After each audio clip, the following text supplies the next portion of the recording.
Muito bom dia, meus irmãos, graça e paz, que Deus em Cristo abençoe muito a vida de vocês.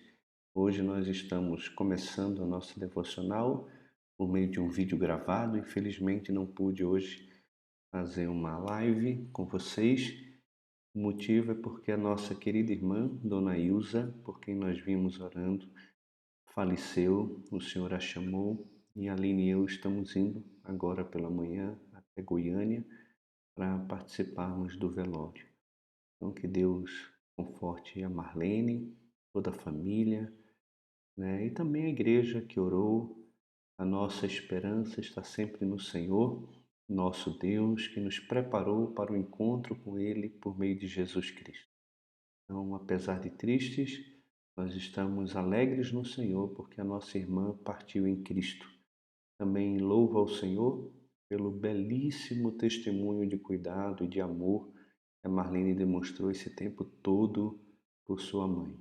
Muitas vezes Deus usa as dificuldades da nossa vida, né, as enfermidades, como uma oportunidade também para refletirmos o amor de Cristo e cuidarmos daqueles que nos cuidou quando nós éramos crianças, quando dependíamos dos nossos pais. Então, cuidar dos pais também é uma honra, é um privilégio que Deus dá a todos nós. Então, sejamos zelosos no cumprimento do mandamento bíblico de honrar e cuidar também dos nossos pais.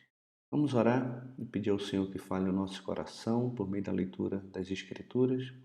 Pai, muito obrigado mais uma vez pelo dia que o Senhor nos deu. Agradeço ao Senhor por tua bondade, graça e misericórdia conosco. Em especial, peço pela vida da Marlene e de toda a sua família, que o Senhor cuide do coração da nossa irmã, pastoreie, traga aquele consolo que somente o Senhor pode dar, aquela paz que excede todo entendimento. Que a tua boa mão esteja com ela e com toda a família. Peço também pelos enfermos da nossa igreja, por aqueles que estão lutando com diversas enfermidades, que a mão do Senhor esteja sobre cada um. A nossa oração é que o Senhor os livre, ó Pai, do mal, e dê a eles também a graça de honrar e glorificar o Teu nome em todo o tempo, mesmo diante dessas adversidades. Fala o nosso coração agora pela Tua palavra, abençoa o nosso país, abençoa o mundo, nos livra dessa pandemia, cuida da Tua igreja, sustenta os missionários no campo e nos dá sempre amor pelo Senhor e apego à Tua palavra. Essa é a minha oração no nome de Jesus. Amém. Abra sua Bíblia, Marcos capítulo 10. Vou espelhar minha tela aqui para você que quer acompanhar a leitura por meio do seu aparelho aí. Diz assim a palavra do Senhor. Levantando-se Jesus foi dali para o território da Judéia, além do Jordão. E outra vez as multidões se reuniram junto a ele, e de novo ele as ensinava segundo o seu costume. O ministério de Jesus era praticamente um ministério de ensino, um ministério de pregação. Já vemos no início do Evangelho de Marcos, enquanto a multidão procurava Jesus para que ele curasse os seus enfermos, expulsassem aqueles que estavam endemoniados, Pedro chega para Jesus e disse: Senhor, todos te buscam. E ele disse: não, mas vamos para outras regiões e povoados para que eu pregue também ali, porque é para isso que eu vim. Então Jesus tinha muito claro qual era o ministério dele e ele era fiel naquilo que o Senhor colocou nas suas mãos, e aonde ele estava, ele ensinava, porque esse era o costume de Jesus. Os milagres apontavam para a veracidade, no caso de Jesus aqui, dos seus ensinos, e apontando também para quem ele era. Mas ele não veio para fazer milagres, ele veio acima de tudo para ensinar e pregar as boas novas de salvação por meio da fé nele mesmo. A gente vê que os milagres eram instrumentos de Deus que deveriam conduzir as pessoas ao arrependimento e então à confiança em Cristo. Então, continuando aqui a leitura, versículo 2 diz: E aproximando-se alguns fariseus, o experimentaram, perguntando-lhe: É lícito ao marido repudiar a sua mulher? Aqui entra um assunto sobre a questão de divórcio e também de recasamento. E Marcos deixa muito claro para nós que os discípulos, eles precisam tratar o casamento como uma instituição divina e também rejeitar o divórcio fácil dos judeus. Veja só que ensino duro, né, a respeito de casamento e que, infelizmente, muitos daqueles que se dizem evangélicos tratam esse assunto de uma forma muito banalizada. Até alguns cristãos, que muitas vezes nós consideramos como não conhecendo a verdade, o evangelho, eles tratam com muito mais seriedade essa questão de casamento do que os próprios evangélicos. Na verdade, muito mais, muito mais. E não é porque não conhece as escrituras, é exatamente porque conhece, né, e não negligenciam. Muitos são errados em muitas coisas mesmos, mas nesse ponto aqui, alguns cristãos, né, que julgamos até como seitas, tratam o assunto de uma forma bem dura, como parece que é. Diz assim: é lícito ao marido repudiar a sua mulher? Ele lhes respondeu: que vos ordenou Moisés? Tornaram eles: Moisés permitiu lavrar carta de divórcio e repudiar. Mas Jesus lhes disse: por causa da dureza do vosso coração, ele vos deixou escrito esse mandamento. Porém, desde o princípio da criação, Deus os fez homem e mulher. Por isso deixará o homem a seu pai e mãe, e unir-se-á à sua mulher, e com sua mulher serão os dois uma só carne. De modo que já não são dois, mas uma só carne. Portanto, o que Deus ajuntou, não separe o homem. Em casa voltaram os discípulos a interrogá-lo sobre este assunto, e ele lhes disse: quem repudiar sua mulher e casar com outra, comete adultério contra aquela. E se ela repudiar seu marido e casar com outro, comete adultério. Então, vamos parar um pouco aqui e analisar um pouco essa passagem rapidamente. Primeiro, os fariseus e os líderes aqui, eles se aproximam de Jesus claramente para experimentar Jesus. Eles não estão interessados em aprender de Jesus, mas sim em experimentar o Senhor. E eles perguntam se era lícito dar carta de divórcio e repudiar. Mas Jesus diz que Moisés, ele permitiu isso, não porque era algo correto a se fazer, mas por causa da dureza do coração. E ele vos deixou escrito esse mandamento.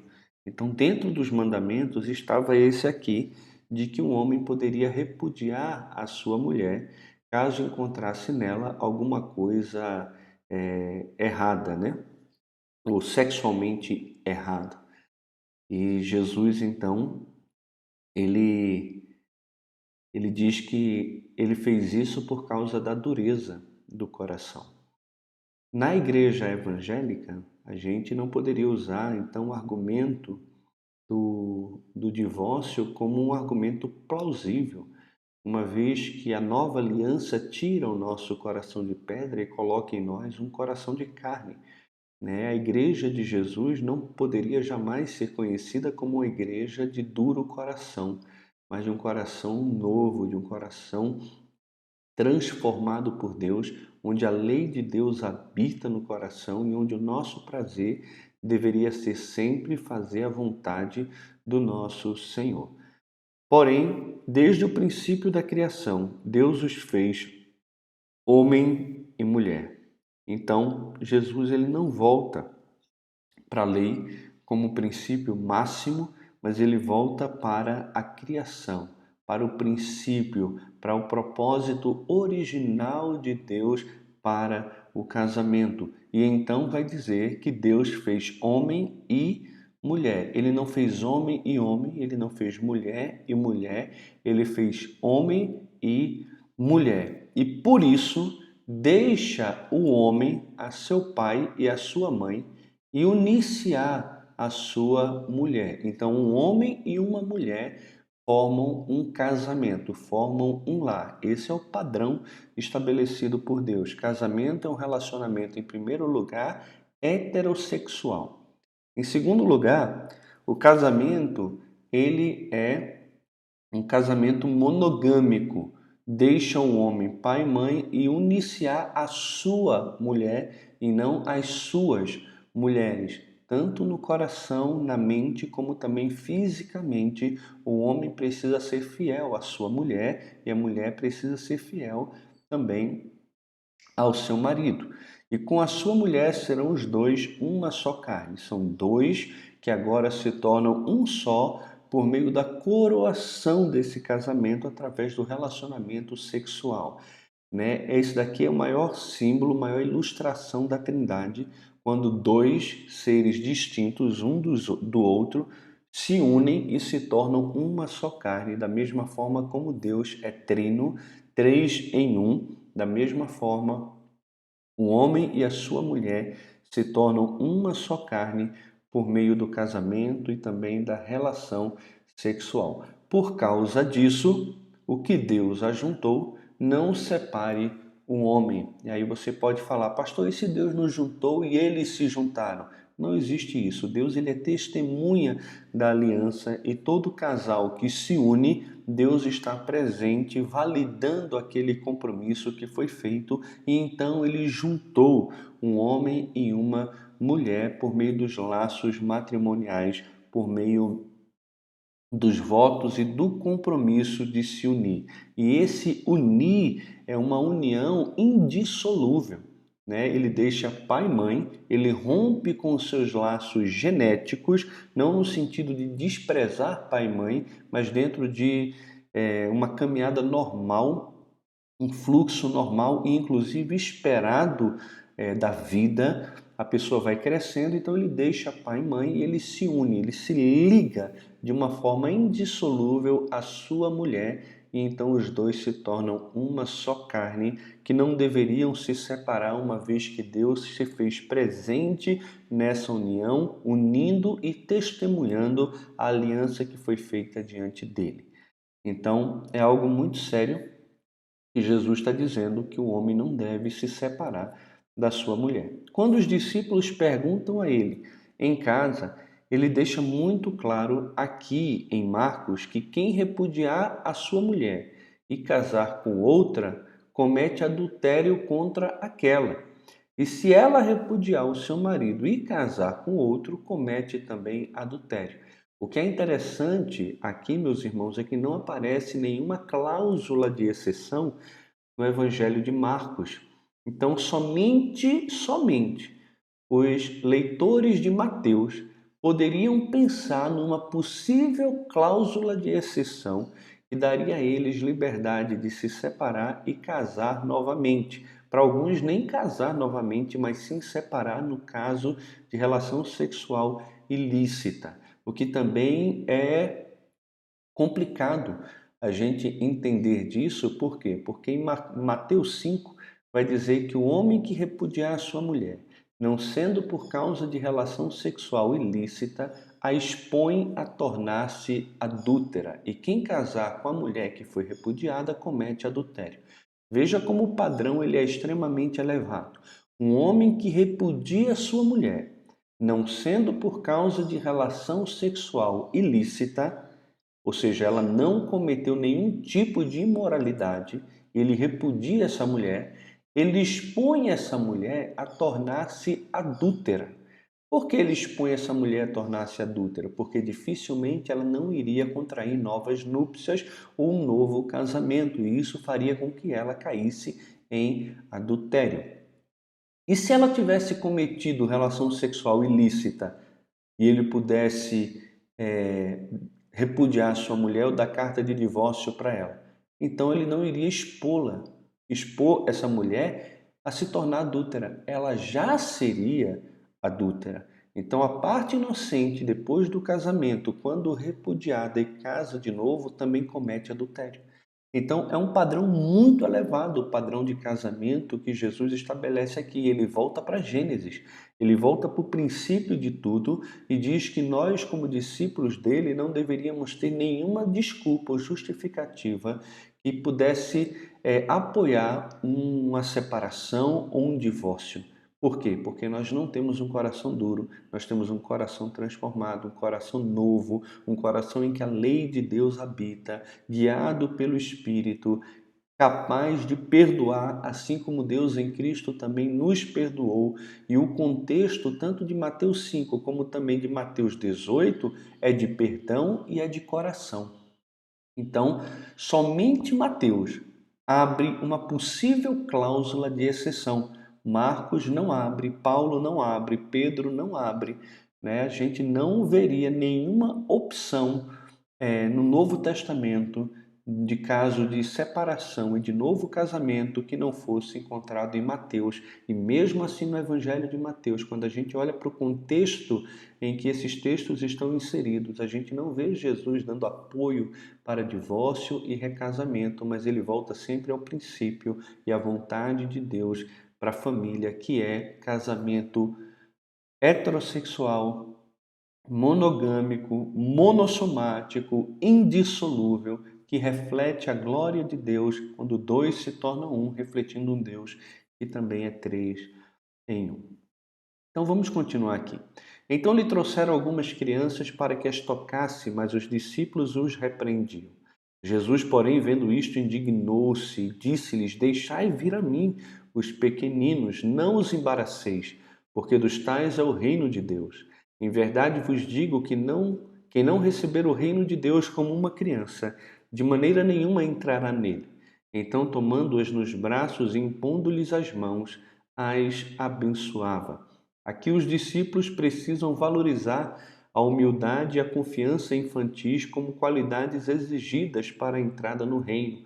Eles haviam impedido que as crianças se aproximassem de Jesus para que ele pudesse tocar as crianças, né? E Jesus, quando viu isso, ele ficou totalmente indignado e disse: Deixem vir a mim os pequeninos, não os embaraceis, porque deles é o reino de Deus. E eu vejo isso que muitas vezes a igreja do Senhor é um empecilho para que os pequenos sejam abençoados por Cristo.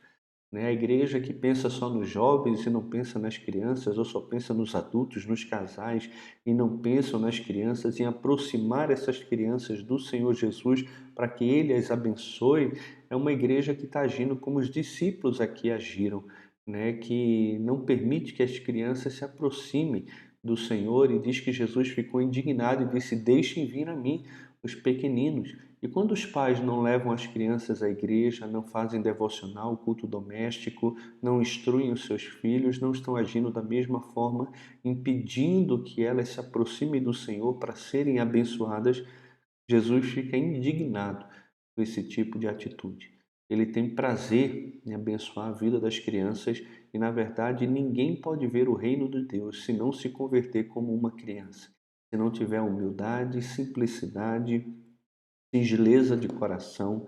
Ninguém está dizendo aqui que criança não nasce em pecado, que ela não herda a natureza pecaminosa.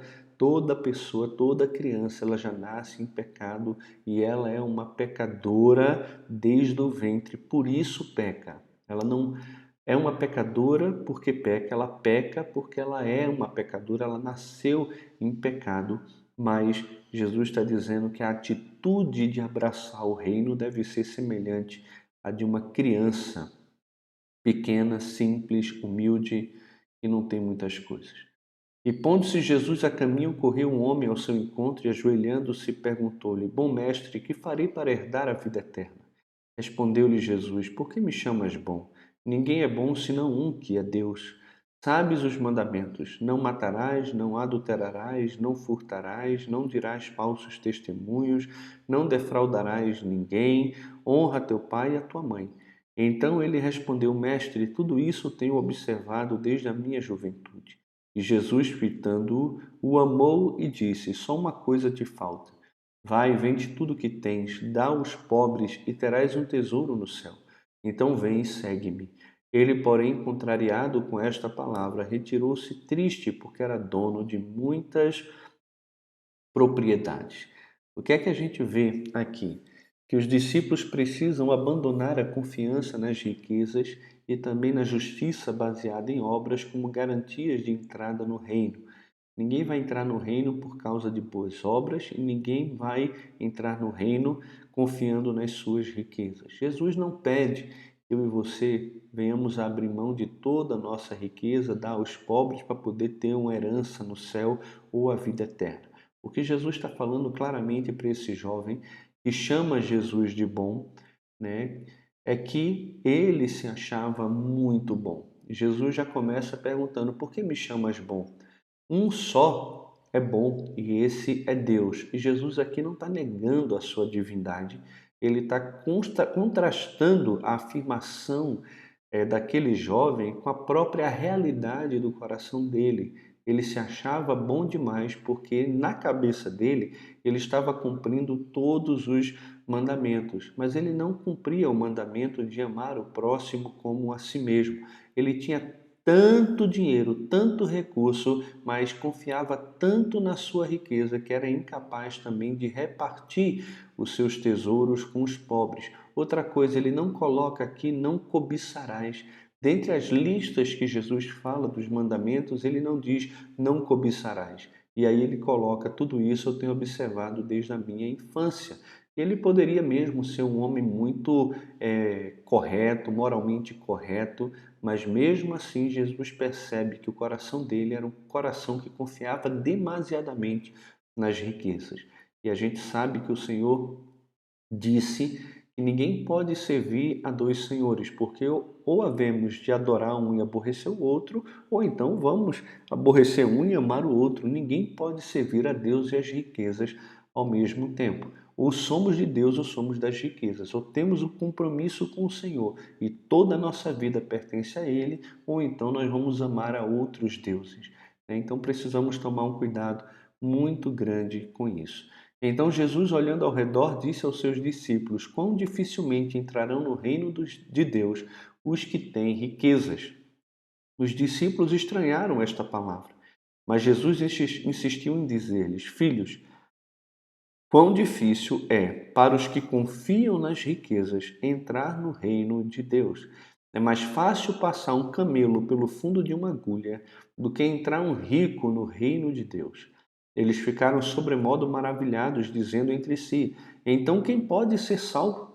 Jesus, porém, fitando neles o olhar, disse: para os homens é impossível, contudo para Deus, porque contudo, não para Deus, porque para Deus tudo é possível. Então Pedro começou a dizer-lhe: eis que nós tudo deixamos e te seguimos. Tornou Jesus: em verdade vos digo que ninguém há que tenha deixado casa, ou irmãos, ou irmãs, ou mãe, ou pai, ou filhos, ou campos, por amor de mim, por amor do Evangelho, que não receba já no presente o cêntuplo de casa, irmãos, irmãs, filhos e campos, com perseguições, e no mundo por vir a vida eterna. Porém, muitos primeiros serão últimos, e os últimos serão os primeiros. Os discípulos precisam aqui lembrar que o compromisso com o Evangelho não trará apenas vida eterna, mas o paradoxo de recompensa e também de rejeição na terra. Mas o que Jesus deixa claro novamente para os seus discípulos é que muito dificilmente aqueles que têm dinheiro e muito dinheiro entrarão no reino dos céus. Por quê? Porque para eles a confiança deles, a dependência deles, a segurança deles está nas riquezas e não no Senhor. E ele vai dizer que é mais fácil um camelo passar pelo fundo de uma agulha do que um rico entrar pelo reino de Deus, ou seja, coisa praticamente impossível. E os discípulos fazem uma pergunta muito significativa: então, quem pode ser salvo? E Jesus, fitando neles o olhar, disse: para os homens é impossível, contudo não para Deus, porque para Deus tudo é possível. E a gente vê, meus irmãos, se eu não me engano, em Lucas, eu acho que é em Lucas, e logo depois de Jesus falar isso, nós temos a história de Zaqueu, que era um homem publicano, rico, que tinha roubado muita gente já, fez a sua fortuna por meio da extorsão, mas mesmo assim, quando Jesus entra na casa dele, ele diz: Senhor, se alguma coisa eu tenho defraudado alguém, eu vou devolver 4 vezes mais. A lei mandava devolver 2, ele disse que ia devolver 4 vezes mais e que metade dos seus bens ele daria aos pobres. E Jesus disse: hoje eu vos digo que hoje houve salvação nesta casa, porque também este é um filho de Abraão. Então, o que é que Jesus está mostrando aos seus discípulos? Aquele jovem rico que seguia todos os mandamentos e procurava seguir a lei, mas que confiava na sua riqueza, não iria entrar no reino dos céus, porque não abriu mão da confiança na sua riqueza para colocar essa confiança em Cristo. Ao passo que o outro, que não era um observador da lei, não andava de acordo com a lei de Moisés, não tinha uma vida moralmente correta, mas era odiado pelas pessoas. Esse homem, quando recebeu a Cristo na sua casa, o Evangelho mudou a vida dele, Cristo mudou a vida dele, ele passou a confiar em Jesus como seu Salvador, deixou sua confiança e o seu amor pelas riquezas, deu metade dos seus bens aos pobres e devolveu àqueles que ele havia defraudado 4 vezes mais. Isso sem Jesus pedir, mas por espontaneidade, por uma transformação interna, a ação externa acompanhou esse coração transformado. Então, aquilo que pode parecer impossível aos homens é sim possível para Deus. E Zaqueu é prova do que Jesus tinha acabado de falar. E Pedro então vai dizer: nós deixamos tudo para te seguir. E tornou Jesus: em verdade vos digo que ninguém há que tenha deixado casa, irmãos, irmãs, mão, pai ou filhos, ou campo, por amor de mim e por amor do Evangelho, e não receba já no presente o cêntuplo de casas, irmãos, irmãs, mães, filhos e campos, mas com perseguições. Né? Isso aqui Jesus não está falando nada sobre prosperidade. É claro que existe sim uma prosperidade. A prosperidade é que eu deixo muitas vezes 2 irmãs em Recife e venho para Anápolis estudar, fazer seminário e dedicar e consagrar a minha vida ao Senhor e recebo sim já no presente o cêntuplo de irmãos, mães, casas. Por quê? Porque aonde eu vou, eu tenho várias mães, várias mulheres maduras que oram por mim, que muitas vezes cuidam de mim como pastor. Esses dias eu recebi de uma irmã aqui da igreja e soube que eu acordava muito cedo para estudar, para preparar as mensagens, os estudos, e ela preparou uma manta para mim com tanto carinho, né? E essa manta está ali em casa. Eu acordo cedo, pego aquela manta também e uma bênção. Não deixou de ser uma mãe para mim. E os irmãos? Quantos irmãos eu tenho hoje em Cristo? E casas, meus irmãos, eu tenho tantas casas, tantas casas. É tão bom pertencer ao povo de Deus, ser pastor, estar no ministério. Eu tenho acesso à casa dos meus irmãos, das ovelhas de Jesus. Uma vez eu estava com um jovem e eu estava indo visitar um irmão que tinha uma casa muito linda, linda a casa dele, com piscina, lago, quadras, linda casa, linda. E ele, numa atitude matura, bem característica de muitos jovens, disse: imagina, pastor, você entrar por um portão desse, chegar e falar: nossa, essa casa é minha. E eu brinquei com ele, disse: rapaz, melhor do que chegar aqui e dizer essa casa é minha, eu posso chegar e dizer: olha, essa casa aqui é de um irmão meu em Cristo, é de uma ovelha do Senhor Jesus que ele me deu o privilégio de cuidar. E eu posso desfrutar da casa dele, da companhia dele, sem ter que gastar dinheiro com jardim, com piscina, com nada, né?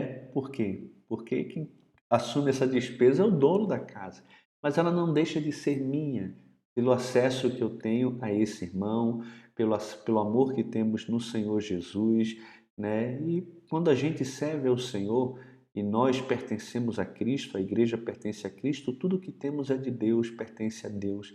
Então nós temos casa em vários lugares, não só no Brasil, mas fora também. Quantas viagens eu já fiz para o exterior e fico hospedado na casa de irmãos em Cristo, de pastores, de missionários que estão lá.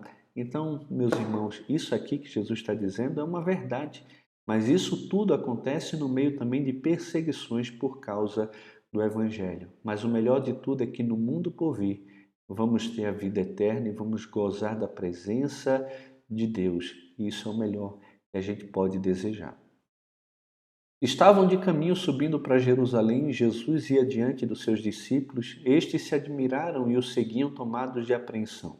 E Jesus, tornando a levar à parte os 12, passou a revelar-lhes as coisas que lhe deviam sobrevir, dizendo: Eis que subimos para Jerusalém, e o Filho do Homem será entregue aos principais sacerdotes e aos escribas. Condená-lo-ão à morte e o entregarão aos gentios.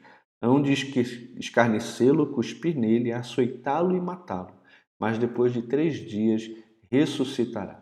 Então se aproximaram dele Tiago e João, filhos de Zebedeu, dizendo: Mestre, queremos que nos conceda o que te vamos pedir. E ele lhes perguntou: O que quereis que vos faça? Responderam-lhe: Permite-nos que na tua glória nos assentemos um à tua direita e o outro à tua esquerda. Mas Jesus lhes disse: Não sabeis o que pedis. Podeis vós beber o cálice que eu bebo, ou receber o batismo com que sou batizado? Disseram-lhe: Podemos. Tornou-lhes Jesus: Bebereis o cálice que eu bebo, e recebereis o batismo com que sou batizado. Quanto, porém, ao sentar-se à minha direita ou à minha esquerda, não me compete concedê-lo, porque é para aqueles a quem está preparado. Ouvindo isto, indignaram-se os 10 contra Tiago e João. Mas Jesus, chamando-os para junto de si, disse-lhes: Sabeis que os que são considerados governadores dos povos têm-nos sob o seu domínio, e sobre eles os seus maiorais exercem autoridade. Mas entre vós não é assim. Pelo contrário, quem quiser tornar-se grande entre vós, será esse o que vos sirva. E quem quiser ser o primeiro entre vós será servo de todos. Pois o próprio Filho do Homem não veio para ser servido, mas para servir e dar a sua vida em resgate por muitos. Então, maior no reino é aquele que serve, a gente já viu isso em outra passagem aqui no próprio Evangelho de Marcos, né? O objetivo nosso como cristãos deve ser procurar a grandeza no reino de Deus e não no reino dos homens. E para que isso aconteça, é necessário que eu e você sejamos servos de todos, nos humilhemos e passemos a servir os nossos irmãos como o Senhor espera de nós e Ele mesmo nos deu o exemplo, porque o Filho do Homem, Jesus, não veio para ser servido, mas para servir e dar a sua vida em resgate por muitos. E foram para Jericó. Quando ele saía de Jericó, juntamente com os discípulos e numerosa multidão, Bartimeu, cego mendigo, filho de Timeu, estava sentado à beira do caminho. E ouvindo que era Jesus o Nazareno, pôs-se a clamar: Jesus, filho de Davi, tem compaixão de mim. E muitos o repreendiam para que se calasse, mas ele cada vez gritava mais: Filho de Davi, tem misericórdia de mim. Parou Jesus e disse: Chamai. Chamaram então o cego, dizendo-lhe: Tem bom ânimo, levanta-te, ele te chama. Lançando de si a capa, levantou-se de um salto e foi ter com Jesus. Perguntou-lhe Jesus: Que queres que eu te faça? Respondeu o cego: Mestre, que eu torne a ver. Então Jesus lhe disse: Vai, a tua fé te salvou. E imediatamente tornou a ver e seguia Jesus estrada fora. Se Jesus chegasse para você hoje e perguntasse: Que queres que eu te faça? Qual seria a tua resposta?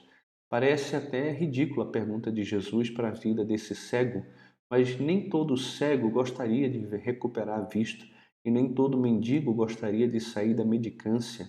Muitas pessoas se acostumam com a vida que leva e acabam desejando coisas que não são boas para eles e nem desejam sair do estado que já se acostumaram a viver. E Jesus pergunta claramente: O que queres que eu te faça? E se ele hoje perguntasse para você: João, Maria, Adão, Eva, Elaine, né? O que queres que eu te faça? O que você responderia ao Senhor? Quais são os teus dilemas? Esse homem aqui, ele vivia mendigando. Ele tinha uma capa apenas que era a sua moradia praticamente, era aquilo que o protegia do sol de manhã e do frio à noite. E esse homem, depois de ouvir tudo a respeito de Jesus e sabendo que ele estava passando pela sua vida, ele então clama: Jesus, filho de Davi, tem misericórdia de mim. Esse homem não vê para fora, mas ele vê para dentro. Ele vê a sua necessidade, ele vê o seu pecado, ele vê a sua miséria, mas ele também sabe quem é Jesus. Ele chama Jesus de filho de Davi. Isso aponta para o reconhecimento que ele tem de que Jesus é o Messias, é o Cristo e que tem poder para transformar a sua vida, como já havia transformado a vida de muitas outras pessoas. E ele passa a clamar. E a ideia aqui é de uma ação constante desse homem que não quer ver a sua vida continuar da mesma forma e por isso ele clama: Jesus, filho de Davi, tem compaixão de mim, tem compaixão de mim. E as pessoas mandavam ele se calar, não incomodar o mestre, mas ele gritava cada vez mais, ele não se importou com a multidão que mandava ele calar a boca, mas ele continuou clamando porque ele não queria que Jesus passasse pela sua vida e nada de novo acontecesse. E então, mesmo clamando, clamando, clamando, clamando, Jesus para e diz: chamem ele. E quando o chamaram, diz: o mestre te chama. O que é que ele faz? Ele pega e lança de si a capa, o único bem que ele possuía, ele abre mão para poder ir ao encontro de Jesus. Novamente, meus irmãos, o contraste entre o jovem rico e Bartimeu, entre o jovem rico e Zaqueu. Zaqueu abre mão da sua riqueza para colocar sua confiança em Cristo. Esse homem abre mão da sua riqueza. A gente pode dizer que riqueza, ele não tinha nada. Sim, ele tinha uma capa. E essa capa era tudo o que ele tinha. E ele abre mão da capa, ele lança de si a capa para ir ao encontro de Jesus. E quando ele chega diante do Senhor, o Senhor o cura, restaura a sua visão. E sabe qual é a atitude dele? Diz que imediatamente ele voltou a ver e seguia Jesus estrada fora. Ele foi transformado por Jesus, mas não abandonou Jesus. Ele seguiu Jesus. Ele pisou nos passos de Jesus.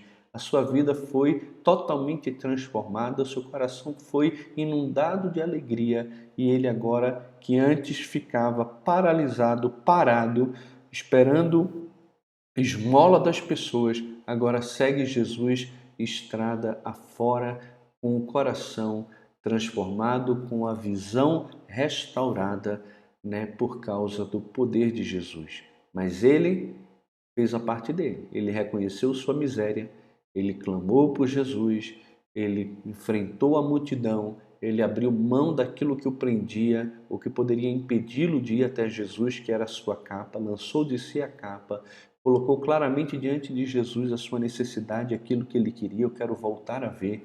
E Jesus curou, e ele, como resposta à ação de Deus, passou a seguir Jesus estrada fora.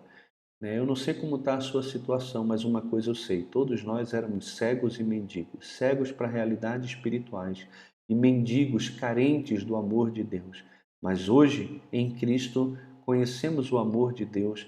Foi revelado em Jesus, que mesmo sendo Deus se fez homem para morrer numa cruz por todos nós, para que todo aquele que nele crê não pereça, mas tenha a vida eterna. Quando eu e você reconhecemos a nossa miséria, clamamos por Jesus, abrimos mão daquilo que nos prende para ir até Jesus e colocamos diante dele a nossa necessidade e falamos: Senhor, recupera minha vista, me faz ver a tua face. Senhor Jesus, me ajuda a sair dessa situação de mendicância. Eu quero andar com o Senhor estrada fora. É impossível você fazer uma oração dessa e Jesus não curar a sua visão e transformar a tua vida. Que tal fazer isso hoje? Colocar sua confiança, sua fé em Jesus. Clame por Ele, peça ajuda a Ele. Somente Jesus tem poder para perdoar o nosso pecado e nos reconciliar com o nosso Deus. Que Deus em Cristo nos abençoe, para sua honra, glória e louvor. Vamos orar mais uma vez? Pai, obrigado por esse tempo. Agradeço ao Senhor pela vida dos meus irmãos, abençoa cada um deles. Pai, sua casa, família, trabalho, sustento. Livra cada irmão, cada irmã do mal, do maligno e também dessa pandemia, de qualquer enfermidade, que a boa mão do Senhor possa nos guiar, ó Deus, dentro daquilo que é a tua vontade também para a nossa vida, e que mesmo nesse momento difícil que estamos passando, os nossos olhos possam estar firmes em Ti. Oramos a Ti agradecidos por tudo e pedimos a Tua bênção sobre tudo que vamos fazer no dia de hoje. No nome de Jesus que eu oro. Amém. Meus irmãos queridos, Deus em Cristo abençoe muito a sua vida. Um grande abraço.